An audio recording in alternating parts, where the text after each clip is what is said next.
اور جو کوئی مسلمان کو جان بوجھ کر قتل کرے تو اس کا بدلہ جہنم ہے کہ مدتوں اس میں رہے، اور اللہ نے اس پر غضب کیا اور اس پر لعنت کی، اور اس کے لیے بڑا عذاب تیار رکھا ہے۔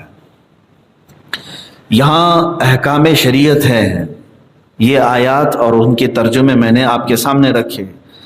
سورہ نساء کی آیت نمبر 92 اور 93، 92 اور 93، ان میں احکام یہ بیان کیے گئے ہیں کہ کبھی آپس میں ایک دوسرے سے مٹ بھیڑ ہو گئی اور قتل تک کی نوبت پہنچ گئی تو اب کیا کیا جائے۔ ایک بات یاد رکھ لیں، حضور اکرم صلی اللہ تعالی علیہ وسلم کی احادیث اور قرآن میں بھی قتل کے متعلق بہت سخت وعید ہے۔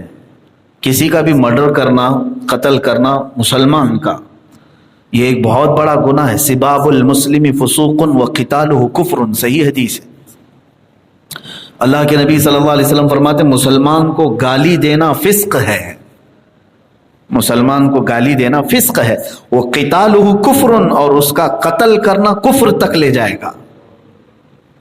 کسی مسلمان کا قتل کفر تک پہنچا دے گا۔ ہاں کچھ قتل ایسے ہیں جو انجانے میں ہو گئے، خطأً جس کو کہتے ہیں، یعنی جان بوجھ کر کے نہیں کیا۔ ایک ہے قتل عمد، جان بوجھ کر کے قتل کرنا، ایک ہوتا ہے سہون قتل کیا، گولی چلا رہا تھا جا کر لگ گئی کسی، وہ پرندہ مار رہا تھا ادھر لگ گئی، تیر چلا رہا تھا کسی اور جگہ کسی مسلمان کو لگ گئی۔ تو اس طرح کے جو قتل ہیں اس کو سہون قتل کہتے ہیں، یعنی بھول کر کے ہو گئے یا خطأً۔ تو دونوں میں بڑا فرق ہے، دونوں کے متعلق آیتیں ہیں۔ جو جان بوجھ کر کے قتل کیا، جس کو کلر کہیں، مرڈر کرنے والا، اس کے متعلق تو قرآن کی آیت ہے۔ اللہ تعالیٰ فرماتا ہے من قتل مؤمنا متعمدا فجزاؤہ جہنم خالدین فیہا، جو جان بوجھ کر کے عمدن قتل کیا کسی ایک مومن کو تو اس کا بدلہ تو جہنم ہے، جس میں وہ بہت دن تک رہے گا، لمبی مدت تک رہے گا، اور اللہ کا اس پر غضب ہوگا، وَلَعَنَهُ، اور اللہ نے اس پر لعنت بھی بھیجی۔ ایک مومن کا جان بوجھ کر کے قتل کرنا۔ اور دوسری جگہ ہے اللہ تبارک و تعالیٰ نے فرمایا من قتل نفسا بغیر نفس او فساد فی الارض فکأنما قتل الناس جميعا، جس نے ناحق کسی جان کو قتل کیا، اللہ تعالیٰ فرماتا گویا کہ اس نے پورے انسانوں کا قتل کیا۔ قتل الناس جميعا، تمام انسانوں کے قتل کا گناہ اس کے اوپر ہے۔ تو اسلام میں قتل، مرڈر، یہ بہت بڑا گناہ ہے، بہت بڑا گناہ ہے۔ اگر ایک دوسرے کی جان محفوظ نہیں تو پھر اس کا کچھ بھی محفوظ نہیں۔ آپ کو معلوم ہونا چاہیے جن 5 چیزوں کی حفاظت کی ذمہ داری ہر ایک کو دی ہے شریعت نے، 5 چیزیں ایسی ہیں، اس پر میں نے بیان ریکارڈ کیا تھا، اس کو 5 چیزیں ایسی ہیں جن کی حفاظت ہر مسلمان پر فرض ہے۔ اس میں نمبر 1 سب سے پہلی چیز جان کی حفاظت۔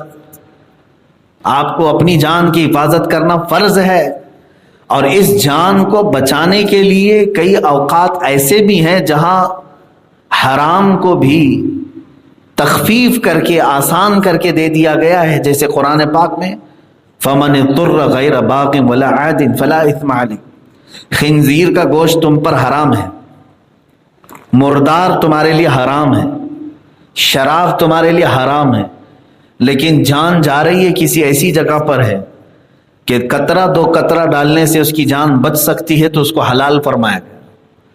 کچھ تھوڑا سا اس کا حصہ کھا لینے سے جان بچ سکتی ہے تو اس کو جان بچانا فرض ہے، اگرچہ وہ حرام چیز ہے۔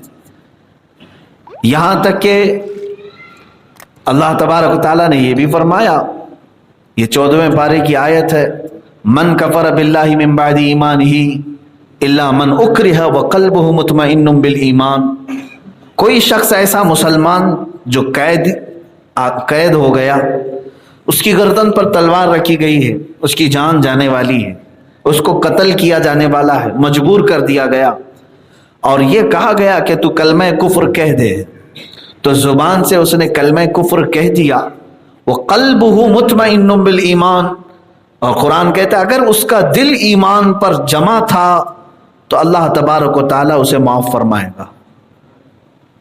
کیوں اجازتیں کیوں دی گئی ہیں یہاں پر؟ اس لیے کہ جان بچانا فرض ہے، یہ فرض اول ہے۔ تو آپ اندازہ کریں کہ پوری تمام چیزوں میں جان بچانا فرض ہے، حتیٰ کہ مسائل اگر میں آپ کو بتاؤں، ٹھنڈیوں کے دن ایسے آ گئے کہ پانی سے وضو کرنے پر ہاتھ شل ہو سکتا ہے، سخت ٹھنڈی کی بات کر رہا ہوں، ایسے ہلکی پھلکی ٹھنڈی نہیں، کچھ کڑاکے کی ٹھنڈیاں ایسی آتی ہیں اور عمر دراز لوگ ان کو فالج مار جاتا ہے، لقوا ہو سکتا ہے۔ ایسے حالات میں پانی ہوتے ہوئے بھی ان کو شریعت نے اجازت دی ہے کہ تم تیمم کرو اور نماز پڑھ لو، اس لیے کہ جان بچانا فرض ہے، جان بچانا فرض ہے۔ اس کے بعد دوسرے فرائض ہیں، نماز، روزہ، حج، زکوٰۃ، یہ بعد کے فرائض ہیں۔ پہلا فرض کیا ہے؟ جان کی حفاظت۔ اور جس طرح تم اپنی جان کی حفاظت تمہارے اوپر فرض ہے، اسی طرح دوسرے مومن کی جان بھی تمہارے لیے بچانا فرض ہے۔ اسی لیے میرے آقا صلی اللہ تعالیٰ علیہ وسلم نے خانہ کعبہ کو دکھا کر کے فرمایا تھا حجۃ الوداع کے موقع پر، صحابہ سے پوچھا تم جانتے ہو یہ کون سا مہینہ ہے؟ وہ ذی الحجہ کا مہینہ تھا، حرمت والا مہینہ، عزت والا مہینہ۔ اور حضور اکرم صلی اللہ علیہ وسلم نے صحابہ سے پوچھا یہ زمین تم جانتے ہو؟ یہ دنیا کی سب سے مقدس زمین، بلد اللہ الحرام، خانہ کعبہ جہاں پر ہے۔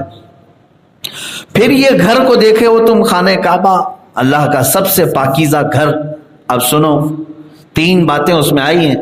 یہ مہینہ جتنا عزت والا ہے ذی الحجہ کا، جس میں حج کرتے ہیں، حضور پاک صلی اللہ علیہ وسلم فرماتے ہیں یہ مہینہ ذی الحجہ کا جتنی حرمت والا، عزت والا ہے، یہ زمین جتنی عزت والی ہے اور یہ خانہ کعبہ جتنی عزت والا ہے، اس سے کہیں بڑھ کر کے میرے نزدیک ایک مومن کے خون کی عزت ہے۔ حضور پاک صلی اللہ علیہ وسلم نے فرمایا مومن کی جان اس سے بھی بڑھ کر کے عزت والی ہے، اس کو ہلکا نہ سمجھیں۔ مومن کسی بھی مسلمان کا قتل بہت بھاری گناہ ہے، دنیا کا ایک بڑا گناہ ہے۔